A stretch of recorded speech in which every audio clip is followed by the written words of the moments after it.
의지함이 아니라 주님을 더욱더 의지할 수 있도록 이 새벽에 깨워주시고 주님의 전에 인도하여 주심을 감사합니다. 우리의 모든 것을 아시는 주님께 우리의 마음을 드리기 원합니다. 있는 모습 그대로 주님 앞에 나아가기 원합니다. 하나님, 우리의 예배를 받아 주시옵시고 말씀을 통하여서 하나님 우리의 영안이 열리게 하시고 하나님의 뜻을 깨달을 수 있도록 인도하여 주시옵소서. 무엇보다 말씀과 성경을 통하여 우리의 삶을 해석하기 원합니다. 우리의 상황과 문제를 해석하기 원합니다. 모든 것이 주님의 은혜라는 것을 깨달아 감사할 수 있도록 하나님 오늘 주의 이름으로 승리케 하여 주시옵소서. 감사합니다. 우리와 함께 하시는 예수 그리스도의 이름으로 기도합니다. 아멘.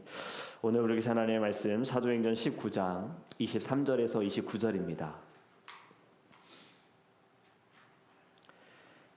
사도행전 19장 23절에서 29절의 말씀입니다.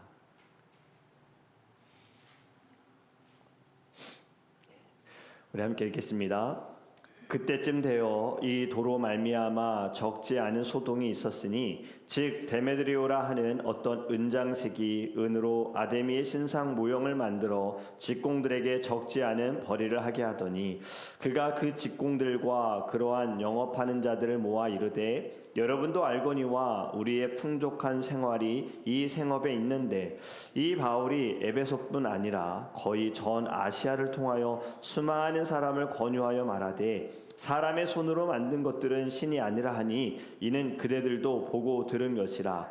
우리의 영업이 천하여질 위험이 있을 뿐 아니라 큰 여신 아데미의 신전도 무시당하게 되고 온 아시아와 천하가 위하는 그의 위엄도 떨어질까 하노라 하더라. 그들이 이 말을 듣고 분노가 가득하여 외쳐 이르되 크다 에베소 사람의 아데미여 하니 온 시내가 요란하여 바울과 같이 다니는 마게도냐 사람 가이오와 아리스토가라를 붙들어 일제히 연극장으로 달려 들어가는지라. 아멘. 아멘. 할렐루야. 오늘의 말씀을 통하여서 우리 안에 주님의 능력이 가득하기를 주님으로 축복합니다. 여러분, 우리가 살아가는 이 시대는요 고정적이지가 않습니다. 자고 일어나면 달라져 있고 변화되는 것이 지금 우리가 살아가는 시대입니다. 정치도 경제도 다 변화되죠. 저는 이걸 흔들거린다라고 좀 생각해 볼 수 있는 것 같아요. 경제도 흔들, 정치도 흔들, 사람의 마음도 흔들, 자연적인 것들도 흔들거리고 여러분 인간관계도 흔들거리는 시대에 우리는 살아갑니다. 오늘 본문도 바로 에베소가 지금 흔들거리고 있습니다. 도를 통하여서 소동케 되어졌다. 이것은 지금 흔들거린다라는 말인데 에베소는 로마 제국의 정치 중심지이고 철학과 마술의 성지입니다. 그리고 상업적으로도 굉장히 중요한 도시이면서 무엇보다 이곳에는요 아르테미스 신전이 있는 도시였어요. 아르테미스는 누구냐? 그리스 신화에 나오는 사냥의 여신인데 이 여신은 순결의 상징이고 아이들과 여성들을 보호하는 신으로 여겨졌어요. 이곳은 젊은이들이 굉장히 원하는 도시입니다. 살고 싶어하는 도시. 왜냐하면 문화, 예술, 상업, 불이 붙어있는 도시이기 때문에 많은 젊은 사람들이 모이는 도시인데 이곳에 바울이 복음을 전하게 되어졌을 때 지금 소동케 되어졌다. 흔들리기 시작한 겁니다. 성경을 보면요 하나님께서는 영혼을 살리실 때 그 전에 무슨 일을 먼저 행하시느냐? 흔드십니다. 먼저 무너뜨리십니다. 새로 서게 하시기 위하여서는 이전의 모든 것을 무너뜨려야지만 설 수 있기 때문에 하나님은 흔들리신다는 거예요. 그래서 오늘 저는 이렇게 제목을 좀 정해봤어요. 흔들림 자체가 은혜입니다. 흔들릴 때 우리는 왜 흔들리는가? 왜 하나님 나를 흔들도록 내버려 두시는가? 그런데 여러분 그 흔들림 속에 하나님의 뜻이 있음을 말씀을 통해 깨닫기를 주님으로 축복합니다. 우리의 신앙도 교회도 가정도 흔들릴 때가 있습니다. 이 흔들림이 꼭 심판이 아니다라는 거예요. 이 흔들림을 통하여서 주님께서는 새 생명으로 다시 세우기를 원하신다라는 거예요. 24절에 보면 데메드리오라는 사람이 나오죠. 이 사람의 직업은 은으로 은장색을 하는 사람인데 아데미의 신상 모형을 만들어서 돈을 버는 사람입니다. 지금 이 데메드리오가 난리를 칩니다. 자신과 관련된, 자신과 같은 일을 하는 사람들, 직공들, 그리고 영업하는 사람들을 다 모읍니다. 오늘날로 보면 기술이 뛰어난 사람과 그리고 일을 영업하는 사람들까지 관련된 모든 사람들을 모았다라는 거예요. 그리고 이들은 이렇게 이야기합니다. 이 생업으로 풍족한 생활을 했다라는 말은 돈을 잘 벌었다는 거예요. 이 잡이, 이 일이 신을 만드는, 우상을 만드는 일이기 때문에 사람들에게도 인정도 받지만 그냥 인정이 아니라 공경도 받고 존중도 받고 또 돈도 많이 버는 이 잡이 지금 흔들리고 있는 겁니다. 지금 사람들 모은 이유 생업에 대한 도전을 받는다라는 거예요. 지금 바울이 전파하는 것은 사람이 만든 것은 우상이다, 진짜 신이 아니다 선포되어짐을 통하여서 사람들이 우상을 섬기지 않게 되어지면 자신들이 만드는 이 신이, 신전도 이제는 필요가 없게 되어지니 돈벌이가 약해지는 겁니다. 이것이 첫 번째 이유예요. 그러면서 또 다른 이유도 말합니다. 사람들이 우리의 신인 아르테미스를 잊을 수가 있다. 우리들의 신이 무시당할 수 있다. 우리도 무시당할 수 있다. 근데 이건 그냥 갖다 붙인 이유예요. 정말 중요한 이유는 자신들의 돈, 재정과 관련된 것이 첫 번째 이유다라는 거죠. 여러분, 우상에 대해서 우리가 좀 생각해 볼 수 있는 것은 바로 항상 우상은 이 세 가지를 항상 같이 묶어 놓습니다. 재정적인 것, 경제에 관련된 것, 그리고 사람들에게 인정받는 것, 그리고 정체성. 우상을 섬기는 일에 있어서, 잘못된 신을 섬기는 일에 있어서는요, 항상 이 세 가지가 같이 따라온다라는 거죠. 그런데 복음이 들어오게 되어지면 이 모든 것이 다 흔들립니다. 우리는 이렇게 생각할 때가 있어요. 복음이 내 안에 역사하시면, 예수로 충만하면 내 삶이 평안해질 것이다 라고 생각하는데, 사도행전의 흐름을 보면 항상 반대적인 모습들이 먼저 등장을 합니다. 복음이 들어올 때에는요, 진짜 평안을 위해서는요, 가짜 평안이 먼저 무너져야 하는 거예요. 그것이 바로 흔들림입니다. 무슨 말이냐면 내 안에 예수가 들어올 때는 이미 내 안에 있는 가짜 우상들이 다 무너져 버려야 된다는 거예요. 우리는 이것이 고통이라고 생각합니다. 왜냐하면 그동안 그 우상이 가장 중요했거든요. 내가 생각하는 것, 이것을 놓으면 난 죽게 될 거야, 난 어렵게 될 거야 생각하는 것들을 이제는 버려야 하는 순간이죠. 왜냐하면 예수가 내 안에 들어오기 때문에. 그러다 보니 이것이 흔들려, 무너져. 여러분, 이 모든 가짜 평안이 깨져야지만 진정한 예수로 인하여서 참된 안식을 누리게 될 줄 믿습니다. 그러니 흔들림 반드시 필요한 거예요. 예수께 붙들려야지만 우리의 삶 속에 있는 모든 것들이 다 깨집니다. 또 다르게 말씀을 드리면 예수께 우리가 붙들리면요, 우상들이 가만히 있지 않는 거죠. 우상들이 한다는 것은 거짓된 것들, 어둠, 사단의 권세, 어떻게든 저항할 거고 어떻게든 아우성을 칠 거고 어떻게든 무너뜨리게 할 겁니다. 그러니 흔들릴 수밖에 없는 거예요. 여러분, 그리고 흔들릴 때 진짜 얼굴이 드러납니다. 사람은 어려울 때에 관계를 확인해 볼 수가 있어요. 교회도 어려울 때에 믿음을 확인해 볼 수가 있어요. 개인적으로 흔들릴 때에 자기 자신을 돌아볼 수가 있습니다. 내가 그동안 무엇을 붙들었고 내가 무엇을 의지하고 있었는지를 알아볼 수가 있는 거예요. 흔들리는 그 순간에 우상의 이름이 튀어나온다. 잘못된 것을 의지했던 거죠. 그런데 여러분, 흔들리는 그 가운데에는 예수님이 지금 내게 임하시고 있다. 주님이 지금 나를 붙들려고 하신다. 이 마음을 깨달으시기를 주님으로 축복합니다.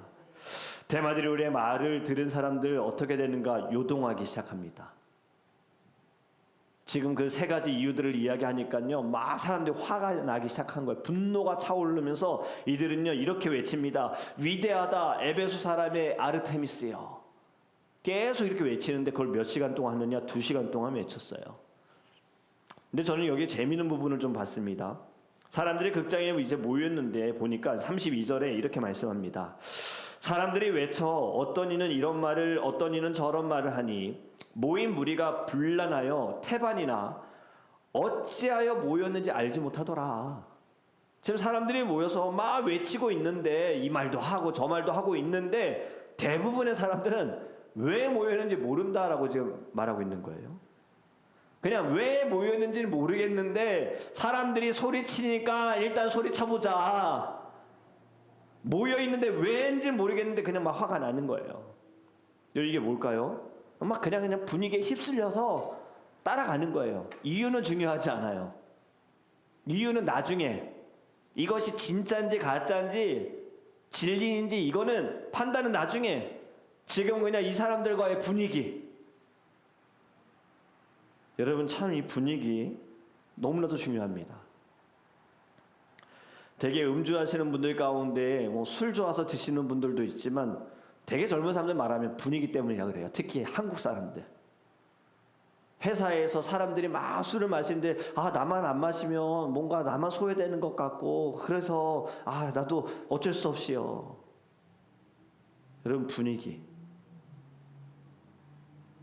여러분 우리는요 정말 중요한 것은 진리를 봐야 할 줄 믿습니다.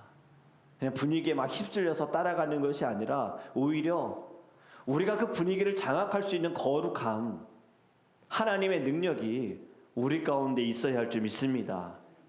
여러분 예수님을 붙잡을 때도 어땠습니까? 같은 상황이었어요. 예수님께서 예루살렘에 들어올 때 사람들이 막 호산나 다윗의 자손이요 외쳤던 이들이 며칠 지나고 나서는요 매수당한 사람들로 인하여서 십자가에 못 박아라 못 박아라는 거예요. 그렇게 외치니까 주변에 있는 사람들도 왠지는 몰라요, 이유는 몰라요, 그냥 하니까 십자가에 못 박아라. 그리고 또 뭐라고 말합니까? 바나바는 놔줘라. 여러분 그 당시에 가장 위험한 범죄자였습니다. 아무에게도 해를 끼치지 않으신 예수님은 사람들이 그냥 와라니까 죽여라 했어요. 여러분 사람들은요 늘 잘 알지도 못하면서 정확히 알지도 못하면서 그냥 막 분위기에 휩쓸릴 때가 있어요. 바로 이것이 어둠의 특징입니다. 어둠은 늘 감정을 건드려요.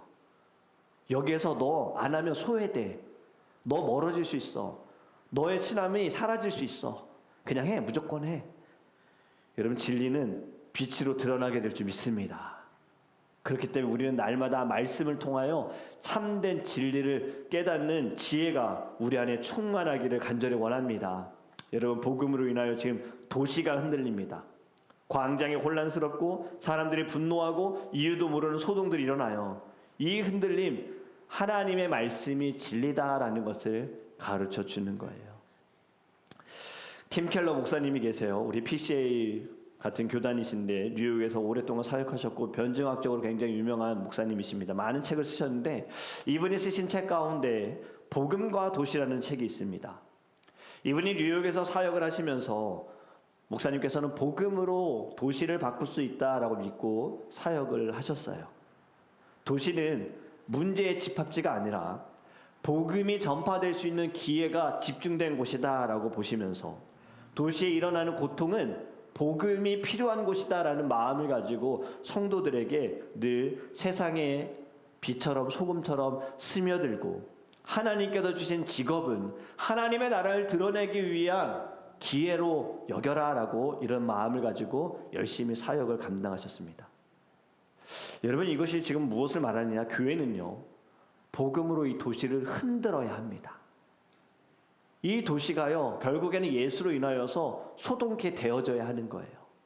사람들이 믿고 있는, 사람들이 우선으로 생각하고 있는 모든 우상들이 완전히 무너질 수 있는 것은요 이 땅에 예수의 빛이 들어가야 할 줄 믿습니다. 이를 위해서는 먼저 내 안에 있는 우상이, 교회 안에 있는 우상들이 다 먼저 무너져야 해요. 말씀으로 인해서 먼저 우리가 흔들려야 합니다. 우리 안에 이 흔들림이 있어야 이 세상을 믿음으로 흔들게 될 줄 믿습니다. 35절부터 보면 사람들의 소동이 이제는 바울을 고소합니다. 또 바울을 고소하는 거예요. 하나님께서는 이 소동 속에서도 하나님의 사람을 지켜주십니다. 그런데 지켜주시는 방법을 보면 믿음의 사람이 아니라 전혀 믿음이 없는 사람, 상관이 없는 사람을 통해 지켜주세요. 바로 시청 서기관을 통해서 하나님께서 원하시는 말을 하게 하십니다. 이 소동이 일어나는 행동에 대해서는 아무런 정당성이 없다. 너희들이 이 소동을 일으키고 바울을 고소하기 원한다면 절차를 밟고 법으로 따져야지. 이렇게 막 난리치는 것은 오히려 더 어렵게 하는 것이다. 더 큰 해를 끼친다. 그러니 여기서 멈춰라. 여러분, 이 서기관은 하나님의 사람 아니에요. 그런데 이 사람을 통하여서 바울은요, 어디도 다치지 않고 안전하게 빠져나오게 됩니다. 그리고 복음은 계속해서 증거되어지는 거예요. 여러분, 하나님께서는요, 믿는 사람만 사용하시는 것이 아닙니다. 때로는 이렇게 믿지 않는 사람의 입술을 통해서도 하나님은 일하시고요, 또 하나님께서는 악인까지도 사용하신다라는 거죠. 예레미야 40장에 보면요, 바벨론 사령관 누부사라단이 나옵니다. 이 사람이 예레미야가 이제 다시 잡혀가지고 가는 길에 예레미야를 풀어주면서 예레미야에게 이런 얘기를 하거든요. 하나님께서 재난을 선포하셨다. 너희들이 재난을 받는 이유는 너희가 하나님의 말씀을 듣지 않았기 때문이다. 너희의 죄 때문이다. 이렇게 맞는 이야기를 합니다. 그리고 예레미야를 풀어주면서 내가 너를 풀어줄 테니 옳은 길로 가라. 근데 예레미야가 주저하니 그에게 가야 할 길을 또 제시해 줍니다. 미스바에 가서 너는 누구를 만나라. 여러분, 이 사람도 사령관이에요. 시위 대장입니다. 하나님을 믿지 않는 사람인데 이를 통하여서도 하나님께서는요, 예레미야에게 바른 길로 가도록 인도하셨다라는 거죠. 우리는 이 흔들리는 세상을 보면서 이런 생각도 합니다. 하나님이 어디 계시느냐? 하나님이 지금 도대체 어디 계시느냐? 그런데 성경은요, 이렇게 답을 하고 있는 거예요. 하나님은 항상 우리와 함께 하시고 때로는 믿지 않는 사람을 통해서 하나님은 우리를 지켜주고 계신다예요. 꼭 믿는 사람을 통해서 지켜주시는 것이 하나님의 뜻이 아니라 이 모든 자연만물과 이 땅의 모든 것들은 다 하나님의 손에 있기 때문에 때로는 내가 생각지도 않은 사람을 통해서 하나님은 나를 보호하여 주시고 있다는 겁니다. 오늘 본문을 통해 우리가 알아야 할 것은요, 복음은 사람을 살리기 위해 행하시는 것이 먼저 흔드신다라는 거예요. 여러분, 하나님의 자녀는 그리스도인은요, 복음을 지닌 흔들림의 사람이 되어야 합니다. 이 흔들림은 정죄의 흔들림이 아니라 은혜로 말미암아 생명의 흔들림이 되어야 하고 회복의 흔들림이 되어야 할 줄 믿습니다. 그래서 여러분이 가는 자리마다, 여러분이 서 있는 모든 자리마다 복음으로 인하여서 가짜 평화는 깨지고 진짜 생명이 터져나와 그 자리가 흔들리는 자리가 되기를 주님으로 축복합니다. 오늘 말씀을 정리합니다. 복음으로 인하여 에베소의 광장은 지금 폭발이 일어났어요. 우상 장사꾼들은 화가 나기 시작했고 군중들은 울부짖기 시작했고 도시는 휘청거립니다. 그런데 결국에 이 도시의 흔들림 가운데 남는 것은 복음밖에 없다는 거예요. 그리고 이것은 결국엔 하나님의 계획입니다. 우리의 인생도 마찬가지입니다. 흔들리는 건 실패가 아닙니다. 흔들리는 건 어쩌면 그 순간이야말로 하나님과 더 가까워질 수 있는 은혜의 시간인 줄 믿습니다. 그러니 여러분, 흔들릴 때 더 하나님을 붙드셔야 돼요. 자꾸 다른 방법, 다른 길 찾지 마시고 오직 예수밖에 없음을 믿고 예수께로 나오시기를 간절히 원합니다. 여러분, 흔들림도 은혜입니다. 흔들림도 하나님의 뜻입니다. 흔들림을 통해서 하나님께서는 우리를 다시 새롭게 하여 주실 줄 믿습니다. 오늘 우리가 이것을 또 함께 기도했으면 좋겠습니다. 주님, 제 안에 흔들림이 있기를 원합니다. 주의 말씀을 들을 때 너무 아무런 느낌이 없는 거, 내 마음이 굳어졌습니다. 강팍해졌습니다. 주님, 용서해 주세요. 다시 첫사랑과 첫 마음이 회복되기를 원합니다. 주님, 처음 만났을 때, 내게 오셨을 때 주의 손을 붙들었을 때 그 마음이 회복되기 원합니다. 얼마나 떨렸는지요. 이 자리에 앉는 순간, 교회에 앉는 순간 눈물이 흘렀습니다. 그런데 또 시간이 흐르니 그 마음이 사라졌어요. 주님, 나를 다시 흔들어 주세요. 내 영혼을 흔들어 주세요. 내 삶을 예수로, 복음으로 주님 흔들어 주세요. 우리 함께 주여 부르시고 동서를 기도합니다.